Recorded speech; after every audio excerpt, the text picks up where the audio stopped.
just know for me how life-changing it was to get my house, and just how much I love it and put into it, and how, even in just a couple of years, how much has happened there. And just like to be able to say, to give that to somebody else, like, It's rewarding. It's extremely rewarding.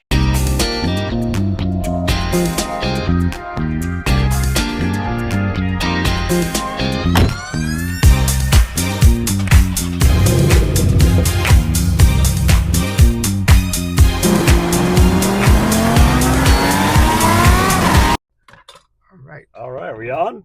We are on. Hey everyone.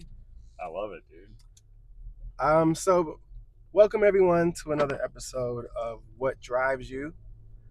I am here with the fastest selling new real estate agent in the office that I've met. Hey now. Breaking records. He is a transplant very similar to me, having traveled from the West Coast all the way here to Charlotte.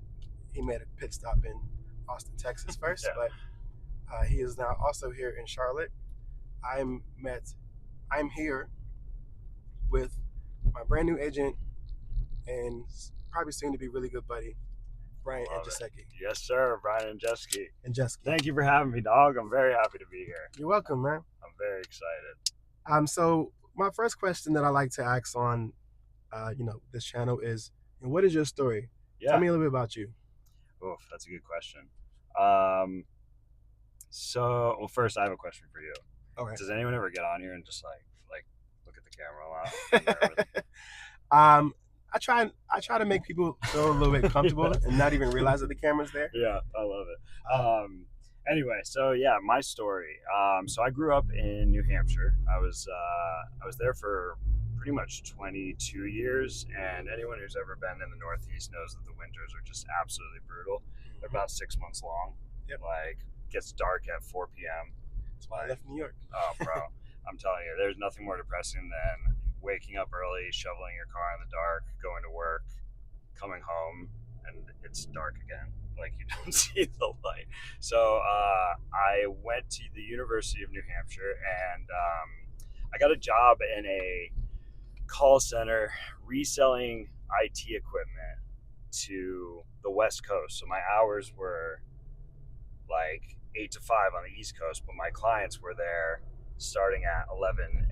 So for like the first 3 hours, I was like twiddling my thumbs in the cold. So after about a year of that, I was like, I got to get out of here. So I planned with 4 friends to go west and move to California, and we had this big like plan. Everybody was on board, and literally the night before we were meant to leave, all 3 of them backed out. Man. So I asked my mom if she wanted to come on the road trip, which took about like 3 weeks. We drove 4 hours a day across the country because she didn't want to go any further. Oh wow! Yeah.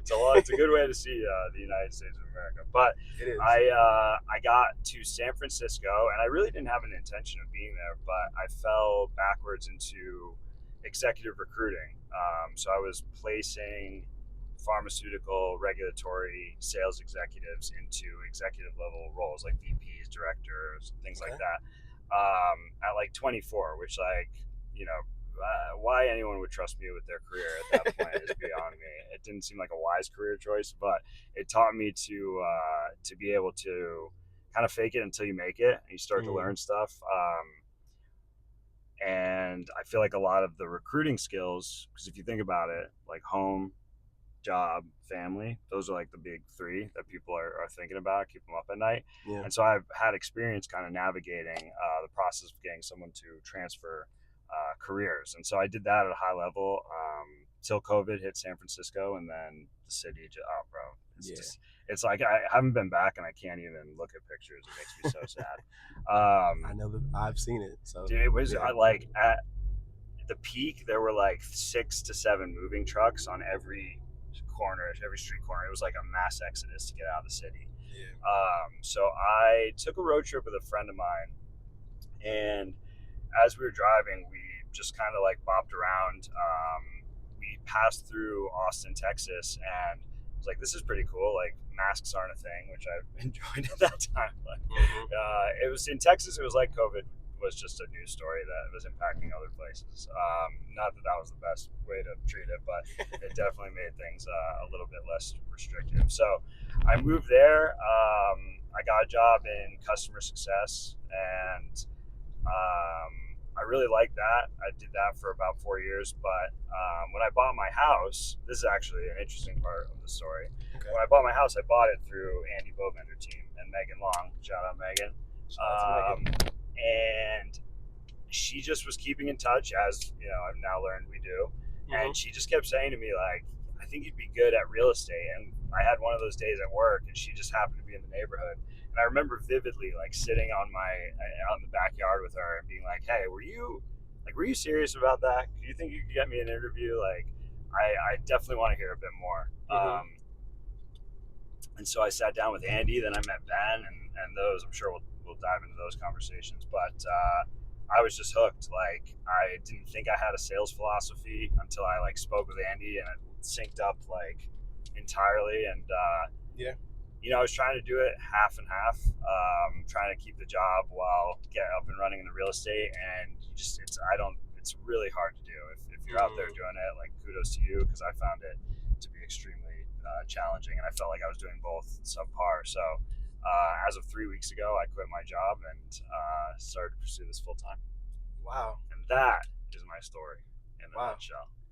I like the leap of faith that you're taking and betting on yourself, because I know you this weekend you were able to sell your first home. So tell me a little bit about that story and how you were able to get your first sale done.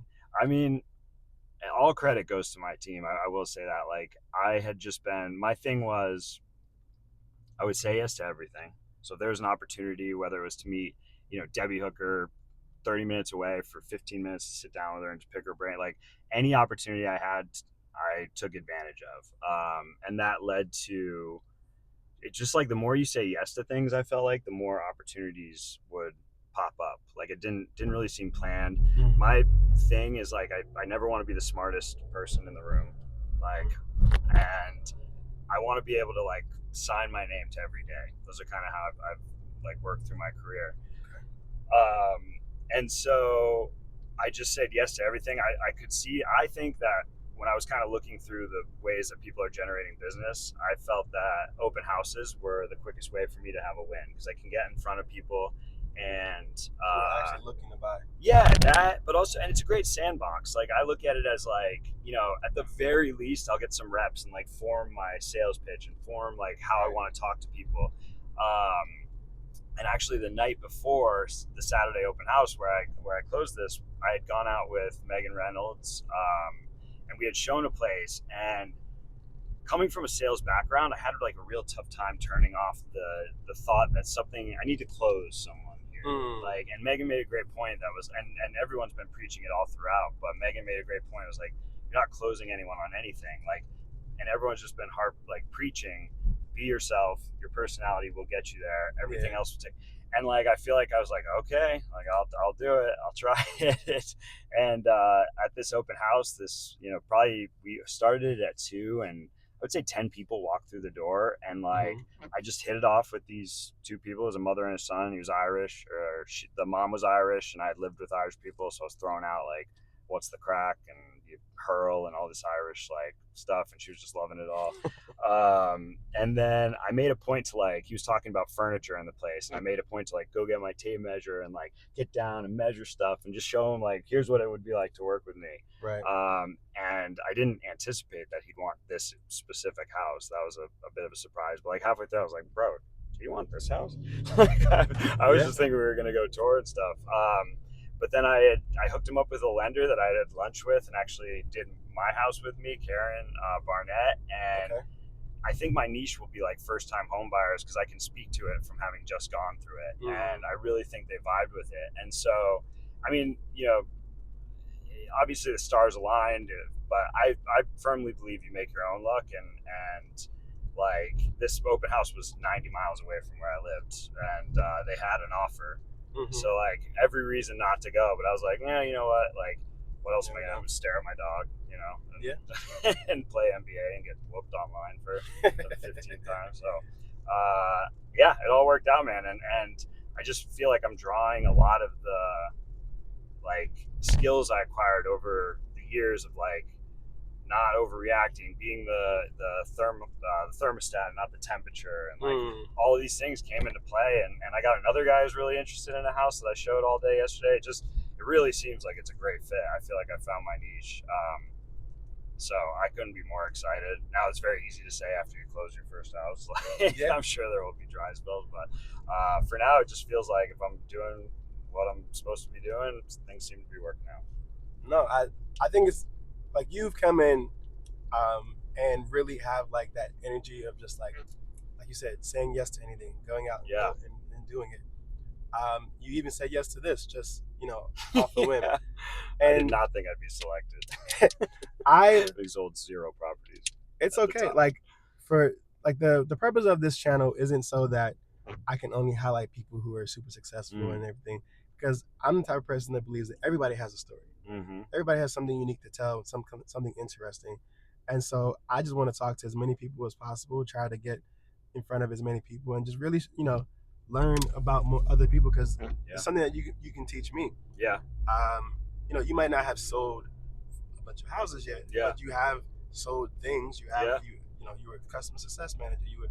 So you have the skills. It's just whatever the product is that you. Yeah, and at the end of the day, it's you're selling yourself. Like no matter what you're doing, you're selling yourself. In my opinion, like that's what sales are. They're buying you. Like anyone can go find something for a cheaper price. It's like they're buying you. That's why I truly believe that. Like they're buying what you bring, what value do you drive. Like wherever I've been, and that's the other thing that I've never like. I feel like wherever I've gone, I've been top of the ranks in sales, and like it's all I do is I listen to the people that are doing it the best, and I just copy what they do, but put my style on it. Like I try to position myself next to like who is where I want to be. And then I just say, hey, what are you doing? And then I do those things. And like, they're all like, wow, he's so good. And it's like, well, I just copied it. So I guess that's what you would kind of say is what has made you successful is that, like, going in and seeing what people have done. Yeah. And I think just genuinely excited to be here. Like, I really didn't like the tail. Like, my company had my previous company, there's pockets of really good things happening, and they did a lot for me, but I was tough towards the end. And so like, I was looking at it through the lens of like, man, when I was doing both things, it was like I would look forward to this. So like this could be my job. This real estate thing could be my job. Like I was just so happy to be there. Like it wasn't work to me, and I think that shows through. Like that this is just I'm just so I feel so passionate about it. Passionate and just very fortunate to have landed amongst this team with these people. Like it just is like it's surreal, man. It's like Megan helping me to get onboarded as she's going through her first, second, and third trimester. It's like, bro, of all the things to do, just like take someone under your wing at that point. Like when it's just everyone's just been so unbelievably awesome. I just don't take any of it for granted. No, man, that's really amazing to hear, and I'm gonna be someone that's gonna really just enjoy watching your success. Bro, I hope so. I hope you and me both. I like to highlight, because like that's my thing is like I like to really just cheer for other people. Yeah. Like people come to me and say like, oh, you're doing this and you're doing amazing, and I have a bad, I don't know, maybe it's just self-doubt or whatever. I don't want. It's hard for me to accept that compliment. Where'd you grow up? So I'm originally from Bermuda.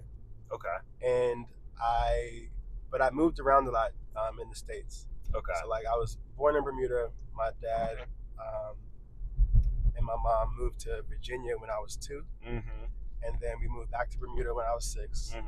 And then when I was 9, we moved to Atlanta, Georgia, or Lithonia, Georgia, technically. Then that's why I say I'm from Boston. I'm from New Hampshire. Yeah. It's like after a few years in Atlanta, we moved to Delaware. Then from Delaware, we moved to Long Island, New York. Yeah. From Long Island, New York, we moved to Queens, New York. And that's by the time I turned 18. At 18, I graduated high school. And then I went to school in Florida.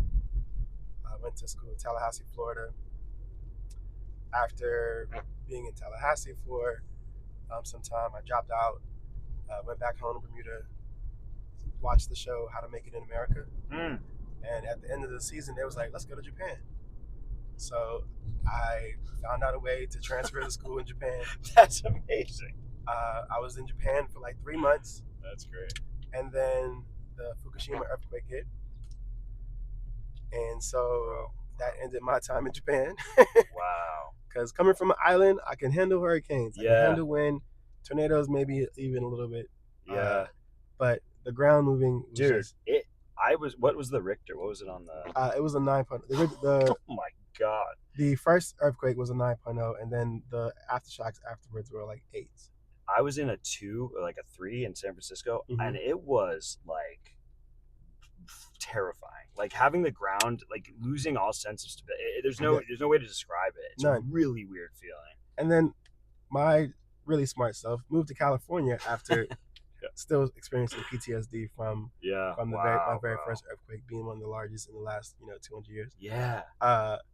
And and I like those earthquakes that we would have in California would be like 3s, 4s, and it definitely would trigger that instant thought. What was it like? Like what? Like when it happened in Japan? So the craziest thing is like that was like the most perfect day. Yeah. That I had experienced, because mind you, this was in March. Yeah. So I got to Japan in January 2nd, right after New Year's. Yeah. And it's still winter time. It's not like the summer. It's like it wasn't super hot or anything like that. And then you were coming into the spring.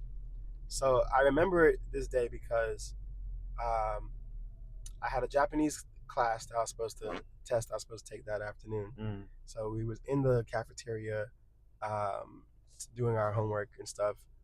It was about like 12 o'clock noon, so it wasn't too late.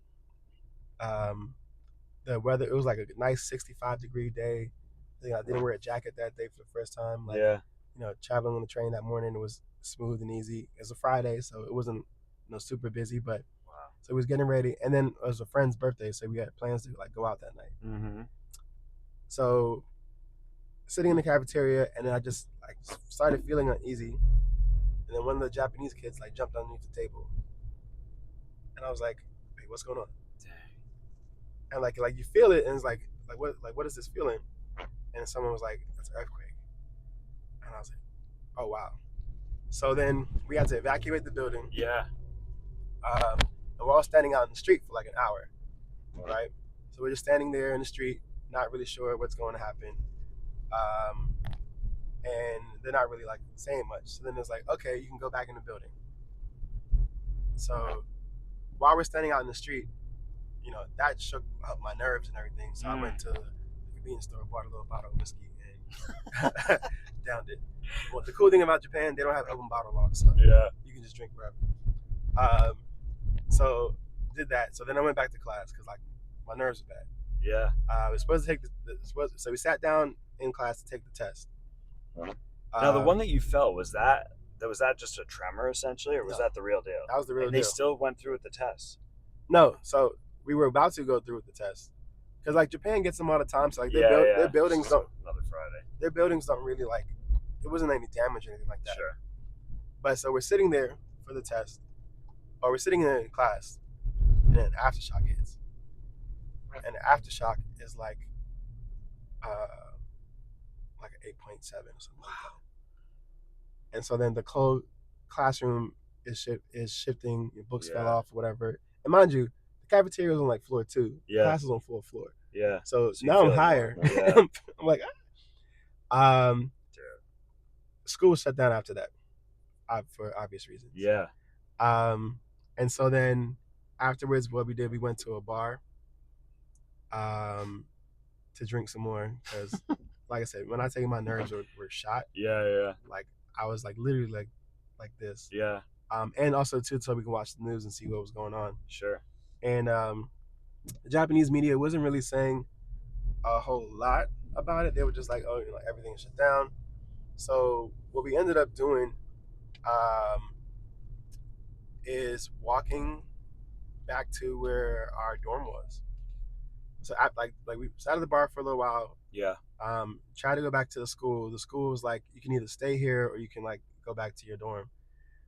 Some people ended up staying there and they stayed at the they stayed in the like gymnasium. Yeah. Me and a couple of my buddies, we decided to walk back. Now, on the train, it takes us only like 35 minutes to get to school Mm-hmm. because Japan's train system is amazing. Yeah. Walking back, it took us 4.5 hours. Dang. Mind you, we did get lost a little bit. Do you think the alcohol played a part in that? Maybe. I mean, we probably would have walked faster if we was a little bit more sober. Yeah. But no, like it legit was like a long walk regardless. Dude, that is. And like, I don't know if you ever watched any like the apocalypse movies where like the people just because of the earthquake, the subway system is shut down. So it's just seas of people on both sides of the road, just Greenfield walking. or something. Green with Gerard Butler. That is Cloverfield. No, it's I'll send it to you. You gotta watch it if you went through like it's Okay. like that exact type of thing. But yeah, so it's just like streams of people just walking out of the city. Yeah. To wherever kind of aimlessly, like yeah. Well, I mean they're going to wherever it is that they're heading to, but just hours and hours of people just walking. Yeah. And it was like a somber mood, or was it like what's going on? Well, I was already drunk by that point, so I don't know what other people's mood was. I just know my nerves are bad, and I was like, let's just get home. So then we get back to the dorm. Some people had made it, however, some others didn't, and it was just a. So how long after that happened were you out of Japan? I only stayed in Japan for another week. Wow, and that was why? No, so initially I was gonna try to stay. Mm-hmm. I was like, I made it all the way over here. I'm not leaving. Yeah. And then all the aftershocks kept hitting, and like, someone in our dorm was gonna go to. Our plan was gonna go down to Kyoto. Yeah. I was living in Tokyo, so we can go down to Kyoto, which is a few hours away, and hang out there. My buddy, he had lived in Japan prior to coming back to the school. He's like stayed with like a host family, so we're gonna go stay with them. Oh, nice. But someone else had a similar idea, and they were on a bus heading down to Kyoto, and an aftershock hit, and it disrupted the road and made the bus turn back.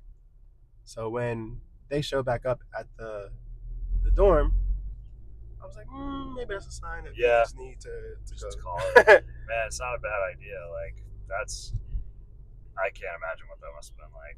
And so we came back. So I came back. Of course, we went and party before we left because I'm like, it's last night. Yeah. Almost missed my flight. Oh God. Running for how long's the flight? 14 hours. Oh, so that's a nice hangover flight. So the longest day, the literally longest day of my life is March 17th, 2011. That's because wild. I left, ran to the airport, got to the airport at like 9 a.m. Flight was leaving at 11. Was in line because of the immigration to check out the country. Yeah. So that's why I had to run to my plane. Left Japan at 11:14 a.m. Yeah. Arrived in New York at 11:14 a.m. So literally 24 hours. And then I had to sit in the airport because I was in Bermuda. My family was in Bermuda at the time. I had to sit in the airport from 11 a.m. to like 6 p.m. In JFK Airport, and then I caught a flight from JFK to Bermuda. I landed in Bermuda, and no, my flight got delayed to Bermuda. Of course it did. So I landed in Bermuda at like 11:30 p.m. Oh, dude, what? And I was literally this is like 37 hours of March 17th. Bro, I always thought it'd be a good idea because something similar happened to me. I went to England, and on my return flight home, the airline went out of business. So the night before, they just shut down operations. It was called Premier Air. Look it up. Wow. They were still selling tickets. Like they were acting like nothing was wrong. So there were just a bunch of us there, and there was just no like there wasn't any customer service. Like they just were done. It was one of the wildest things ever. That's crazy. And so I was just stuck in there. I ended up like stuck in Iceland. But I always thought it'd be a good idea because I was in the airport for like 17 hours trying to sort this out, and like it wasn't. There were like thousands of people trying to get on the same flight, so it wasn't that there was just nothing to do at a certain point. And I always thought like, why are there no beds in a hotel? You know what I mean? Like why or a flight like or an airport rather? Like you have to like scrunch chairs together. People are just on the floor, just like bodies littered everywhere. It's just absolute chaos. I always thought it'd be a good idea to be like have somewhere you can like lay down and extend. Yeah, or like the little capsules that they have in Japan. Like Japan has like the little napping capsules. Yeah, dude. A lot of people commute in. Yeah. And I don't know if you knew this about Japanese people, but they go 110% at everything. Yeah. So they go 110% at work. Yeah. And they go 110% when it comes to drinking. Yeah. And so they need their nap pod. Right. So they need their nap pods. It's interesting. Like clubs and stuff in Japan don't close till like 9 a.m. Yeah. Because the train system shuts down from 12 to 6 a.m. Yeah. So once people go out, they're out. They're out. Unless they're going to catch a taxi, and taxis are really expensive. And so like you'll see people laid out on the street. Yeah. Waiting for the train at like 5:30 in the morning or whatever. So you have a mix of people commuting and also like tying one off, like coming back from an absolute bender. And it's interesting way of life. Yeah. But Japan was like it's literally my favorite city. Dude, it's the cleanest city I've ever been to. Oh yeah? It is cleaner than San Francisco. Way cleaner than San Francisco. Just that's because it's as large as New York, right? Yeah. So it has just as dense. Zero trash. Wow. You would not see a speck of trash anywhere. Everyone's super respectful. Is that I was gonna ask? Do you think that it's like a sense of pride in community? It is a sense of pride in community. There's like very, very little crime. Most of the crime there is usually like organized crime type stuff. So but like you're not really worried about like petty crime like pickpocketing or theft or anything like that. Like I had a buddy who left his laptop in his bag on the train. And they called him to say, "Hey, we found your bag." That's wild. You never see that anymore. No. And like you get a call like, "Hey, how do I get in this thing? I'm trying to sell it." Sell it. One of the things that they were saying, they call like the convenience tax, is that like if you pass out drunk, whatever, they'll like move you somewhere, take your shoes off, put them next to you, but they'll take out like 100 yen and like leave the rest of the wallet just to as a convenience because you were passed out. Yeah, and so that's probably when you know you have a problem if you're bringing yen for the convenience tax. Right? Yeah, budgeting for it.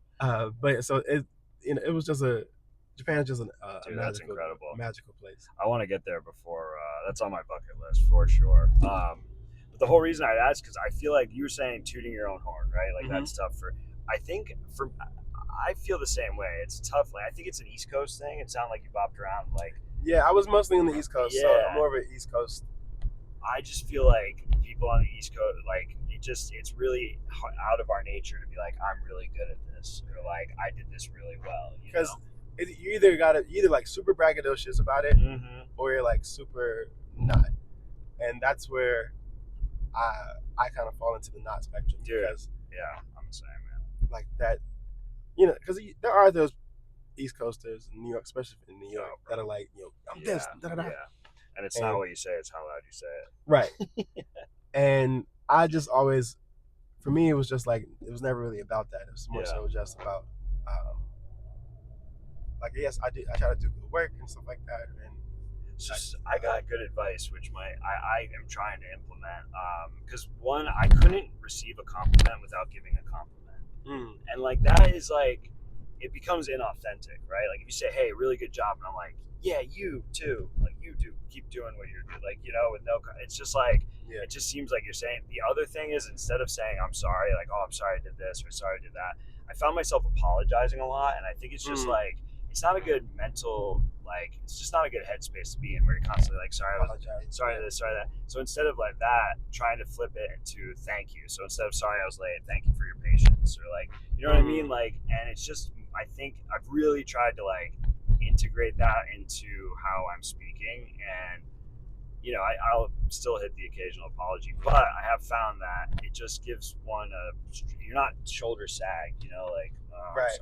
I'm sorry, just walking around life apologizing. Like, it's more, I don't know, it's like the message remains the same, but you are presenting a different, like, version of yourself, No, yeah, that makes sense. But I'm guilty of the same thing. I have a real tough time, like, just accepting a compliment, without being like, well, you're better. Nah, I definitely can relate to that one. Another question I like to ask people is, like, what drives you? Like, what makes you get up out of the morning and do this? Or, because you've moved around and you've made the decision to like relocate to Charlotte. Like, what drives you to get up and do it?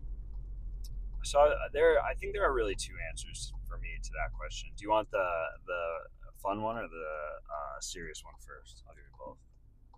Let's do the serious one first, and then do the fun one. So,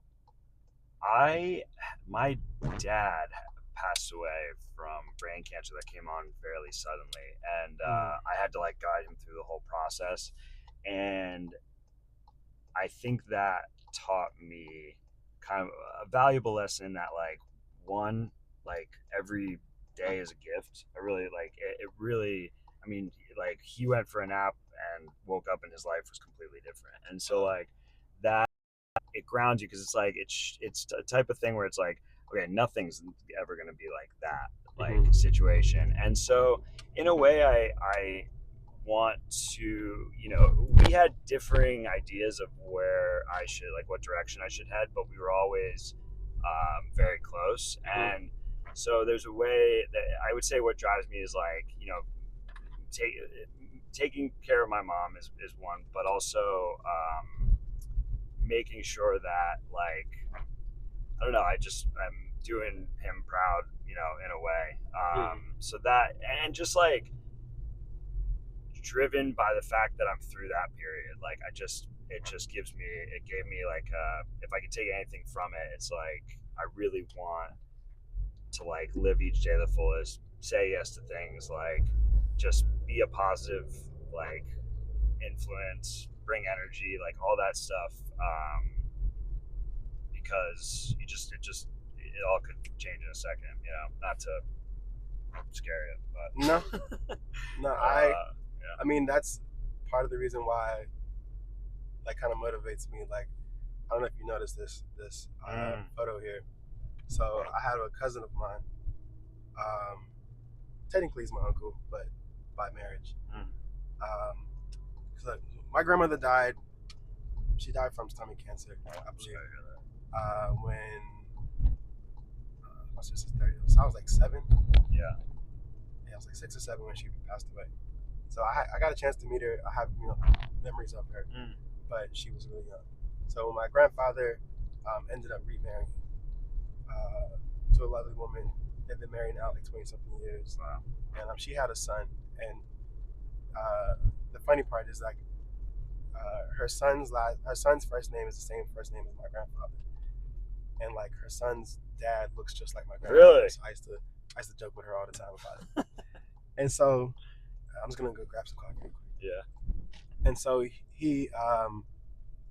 I had went home to Bermuda for my other grandmother's funeral, because she had passed away after, like, dealing with dementia for like 6 years. And me and him got to talk. He has a daughter that's like maybe his daughter's 5 months younger than my daughter, so they're close in age. And I hadn't seen him in a while. We got to sit down and we got to chop it up. We talked about the future and how they're planning for our kids and all this type of stuff. And then about a month later, he was killed by a drunk driver on Christmas. On Christmas? Yeah. And he was on his way to his mom's house to give some gifts. Him and his mom hadn't really been speaking for a while, but he was gonna go. It's Christmas. You can't. No. Yeah, And yeah, yeah, and someone, a drunk driver hit him.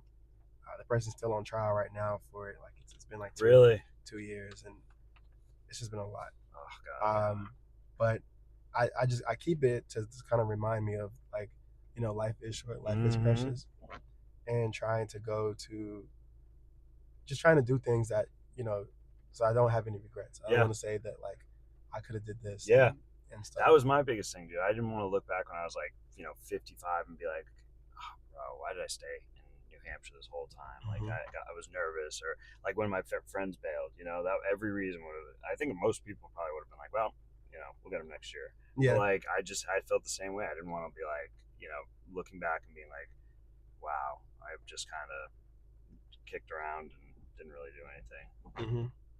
And so, yeah, so that's my same kind of motivation. Can I get an iced bee's knees, small, with almond milk? Do you want some? I'm good, bro. That'll be it. Alright, it's gonna be $5.90. This is your go-to spot? This is my go-to spot.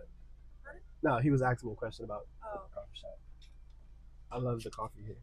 Really? It's one of the. What's it called, this place? This is called a Burt and Berry. I feel like a lot of girls on their dating profiles are like, give me the best coffee rack. You want to sign up for one? Thank you. Have a good day. You too. Yeah, man, that like prolonged like thing, like now there's a case you're going through, like it's really challenging to have that kind of like experience and have it not like it just go on for years and years. It kind of creates like a scab, and Yeah. And it's something that like me and my family deal with differently. My sisters, like my family, we crack jokes about everything. Yeah. Like we can never be serious. And so because of that, it's always like a moment that even though we're sad and we should be crying, we'll try to find something funny to say. And like like my step grandmother, she hated that I call her grandma. Yeah. Because she's like 10 years younger than my grandfather. So she wasn't 20 years younger than my grandfather. And so, but I used to love just calling like, "Hey, Granny." Yeah. And so even when when we joke around with it and stuff, like, cause like when I saw her for the last time I saw her, we just had a conversation and she was just like, it's really weird when old people have like their intuition to know what you're going through. Like I didn't tell her what I was experiencing, but she could see it. But she was like, "You can't change people. Just remember that." Yeah. And like it was something that like really fit the situation. But yeah, like we just crack jokes and and now that she actually is a grandmother, it's funny. It's not as funny, but call her great grand. Right. I feel like when I was a kid, I was like, yeah, there's no way they know what like I'm thinking. So angsty and stuff. Like, and now like as I get older, I'm like, all of it is like written in your body language. Like my mom, I would always be like, how'd she know? Like I was upset. Like I'm like so stoic. It's like, bro, like of course she knew. I was like huffing and puffing. But yeah, man, to bring it back to your question, that is like kind of the that's one half of the motivation. The other is just like I like to be in a position where I'm like in sales, call it, in like something where I'm helping somebody. Like this sale on Saturday, it occurred to me like same how Megan did for me. Like I'm in my dream house, like right. And that kid on Saturday would not have had that opportunity nor have this house had it not been for meeting me. And that's like a really cool feeling. Like I just know for me how life-changing it was to get my house and just how much I love it and put into it, and how even in just a couple of years how much has happened there, and just like to be able to give that to somebody else, like It's rewarding. It's extremely rewarding, and like such a nice guy too. Like I just was, and there's also that thing that's like you take the leap of faith, right? We all know it's commission only. Like talk about like gambling on yourself. Like that's like a level of like, I had this moment where I was like, God, like I lost it. I was so stoked. Like it just, you never know. You do these things without any immediate payoff and hoping that, these people are successful. They look at me and they say, I think you're going to be great. And I'm like, I don't believe it, but if enough people keep saying it, like, all right, I'll take your word for it for now. Yeah. And to like have that moment of starting to kind of shift into feeling like I am going to be good at this. It's like a really cool feeling. And then to help just like a really nice guy in the process as well. No, that's amazing. And as an AEM, I'd be like, make sure you keep following up and keep in contact because, once you provide that experience to people and you still want us to stay top of mind because, like it was your first, but it was also his first experience. And then if it was great and everything went smooth, then that might be referrals and more business, whatever. But like, it just could be a great person to stay in contact with. Yeah, and I think my secret sauce is I just feel like I genuinely like people. Like I genuinely like and care about, which is like why I was, I found in previous roles I've been like, really having like fundamental battles because it's like sell more, and I'm like, well, wait, they don't need this. Yeah, and it's like I don't care, hit your number, and that's not at all how we are, and that's like back to the sales philosophy. That's like the anti what they're preaching and what they're talking about doing and what makes a successful person. It's not like I was when I started shadowing, I was always stunned. Like one of the first things that popped out of me was no one was trying to like sell the house. Like I remember I went and saw one with Victoria McCutcheon, and like the client was like, and within 5 seconds, everyone had done a complete 180 and walked out of the house. And I was like, it was one of my first ones. I'm like, aren't we supposed to be here for like 15 minutes? Like they didn't even go upstairs. And it's just like the minute the client is not feeling it, we are out. Like and that is such a refreshing thing because it's like, no, then I can actually say without like laughing, I am on your team, I am on your side, not like just trying to get you to buy something, which is environments where I've worked. And that's like, and when you're in customer success and your gift is that you do care about people, like you're having internal conversations where like, why aren't you like going for this? And it's like, well, I care about them. That's what makes me so good at what I do. You're like making me battle myself. It's weird. Does that make sense? No, it makes very weird feeling. It makes a lot of sense. Like I kind of have that same approach. Like I'm not gonna give you more than what you need. Right. Like I used to work at the Apple Store. Yeah. And I always had really good phone. I was pretty good at sales, but I was more so on the tech side. So they moved me back to the Genius Bar. And I would get a pretty good amount of attachment rate when it came to like the adding to the Apple Care and stuff like that. But for a lot of people, like I didn't have like the best numbers because for certain people it wasn't something that they really needed. Yeah. Or I wouldn't sell them the top of the line MacBook Pro. Yeah. With 2 terabytes, all that stuff. Yeah. When all you're gonna be doing, all you're gonna be doing is typing papers. Yeah. That's probably gonna be saved on the cloud anyway. Yeah. Like I'm like, you don't need that. Like just get a MacBook Air. Do this. And so, I was able to create some like great experiences out of that. How was it being like naturally not good at tooting our own horn and working at the Genius Bar? Did you have a problem with that? No, it was because like we always joke about it like as like an oxymoron. Like, hey, I'm a genius. Yeah, dude. Like, what's your job title? Oh, I'm a genius. Oh, just I'm a genius. I'm sure you've heard of Apple.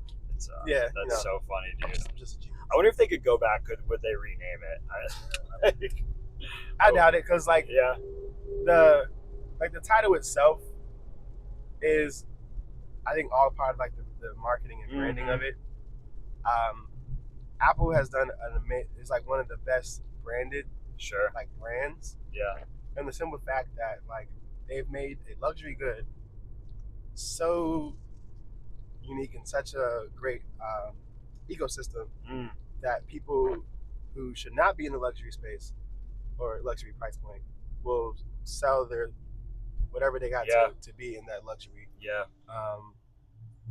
field.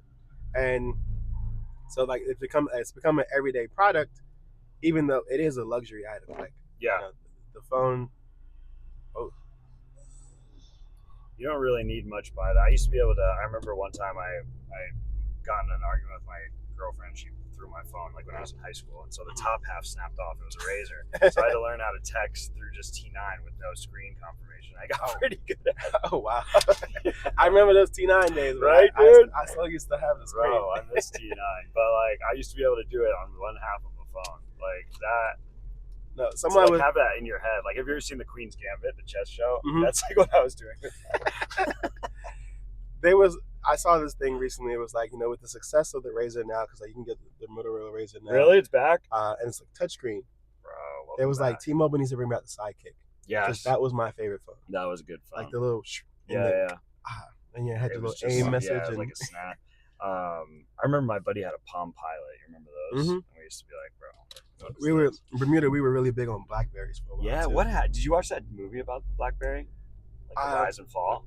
I didn't know. I didn't. I saw like part of it, or maybe like the preview. Dude, Dennis from Always Sunny is in it, and he kills it. It's. I can't like finish movies. I have attention issues, but the first half was great. Okay, yeah, I'll definitely check it out. Surprisingly, despite having attention issues, I love movies and I can do. Oh yeah. Movies. Yeah. I used to. Yeah, I'm a big movie guy as well. That's the one thing that I. What's your genre? I'm more of an action and like suspense. Yeah. Or like crime solving Yeah. kind of movies. Yeah. But my favorite movie series of all time is James Bond. Oh yeah. Yeah. That's a good one. The Daniel Craig one or the whole deal? Whole deal. Yeah. Sean Connery is my favorite. I mean, it doesn't get better than Sean. Yeah. Bro. But Daniel Craig is my second favorite James Yeah. Bond. Where does Pierce Brosnan stack up for you? I'd ask him to be at the door. I've went back and rewatched the movies. Yeah. And he's not as bad as I thought at first. Like, dude. And I've even watched the Timothy Dalton. I've watched the Timothy Dalton one. That movie was just horrible. He's just in one, right? Or is he in two? I think he did two. Yeah. They weren't really good. But I don't know. Pierce Brosnan, he wasn't that bad. He just doesn't. I don't know. He just wasn't. They try to make him suave. Batman. Yeah. He wasn't as as suave That's a good point. as Sean Connery or as Daniel Craig. You know, Daniel Craig was a little bit more rough. Yeah. But it was his ruggedness that made him seem more, dude, more smooth. I mean, talk about kicking the door in. You remember the first scene from Casino Royale? Yeah. It just was like, oh, that's what this is now. He literally smashed the guy and threw his head through the through the sink, and then was like, "You gotta have 2 kills to be a 00." That's right. Oh, that's right. Like, which one is the one where he's like chasing him through the, like the ladders and the like what do you call them when it's the hanging things like? Oh, the scaffolding. Yes. Do you remember that? Yeah, that was Casino Royale. Yeah, that was when he was he destroyed a lot of things. Dude, that was incredible. I mean, that between was that so one good. and Quantum of Solace when he. Did you like Quantum of Solace? I actually did. It was slower. Yeah. And so it wasn't as much actiony as Casino Royale, but I liked Quantum of Solace. I liked like the whole series was really good, but the last one was okay. I remember what one was that? Was it Time to Kill or Time to Die? Oh yeah, with that's when they like propped up whatever, like Mr. Robot. Yes. Freddie Mercury. He was like he just wasn't a great oh no, was it Spectre? Might have been Spectre. One? But like Dave Bautista's in it and yeah. Oh jeez, I don't remember that, man. Yeah, so it's that one was really, really good. But I just love the entire series. Yeah. This show is called What Drives You. Mm-hmm. And so if money were no object, didn't have to worry about responsibilities or anything like that, what would be your dream car? My dream car? Yeah. That's a great question. My dream car. I really like. So I don't know like the names of them, which is going to be hampering for this question. But in like, have you ever played Gran Turismo. not Gran Turismo, Grand Theft Auto Vice City? Oh yeah. You know the like those Cadillacs that you can get in. Like, are they? I don't know if it's Cadillac. It's an open top, and I just remember listening to like "Owner of a Lonely" on that in that game. That kind of like old, definitely old school. And no top, and just like crisp and like leather, like that. I don't know what. I think it might be. Was it like the Chevy Impalas? Yes. Yeah. I think that's, you know what I'm talking about, right? Yeah. Yeah, those like old muscle cars. Those I think are like just so. That would be so badass. I got a buddy of mine that collects classics. Cars. Yeah. What's he do for work? He's a realtor. He also he also sells life insurance. Oh, nice. And yeah, he has like a '69 Cutlass. He has like a few or whatever. And he was just with me in Atlanta last week. And he was like, yeah, I got most of them in storage right now. Most of my cars in storage. I only got 2 of them out. So you're a car guy. Can anyone explain to me what the draw of hydraulics is? Like when it's like up and down. Like, is that? It's so like that's definitely more of a West Coast thing. Yeah. Okay. It's just, I don't know, just a level of showing off. Yeah. That people like. It's like people who put like big rims on their cars. Yeah, and stuff. yeah. I see that and I'm like, what? Like, how did that originate? Like, I have no clue how it started. But it's just a way to like kind of show off, like, oh, I got money. Yeah, I got enough money to take this and do this with it. Yeah. So I'm gonna have my car bounce. Yeah. I'm gonna put big rims on it. Like in Texas, they do like the spokes where like it sticks out. Yeah. And then they drive slow and they do swinging and stuff like that. And like, you're next to one of those on a highway. It is terrifying. Yeah. And so it's just those things where you're like, we're just trying to like add to it. Make it pop. Right. Because like everyone, like especially now, like all the cars look alike. Yeah.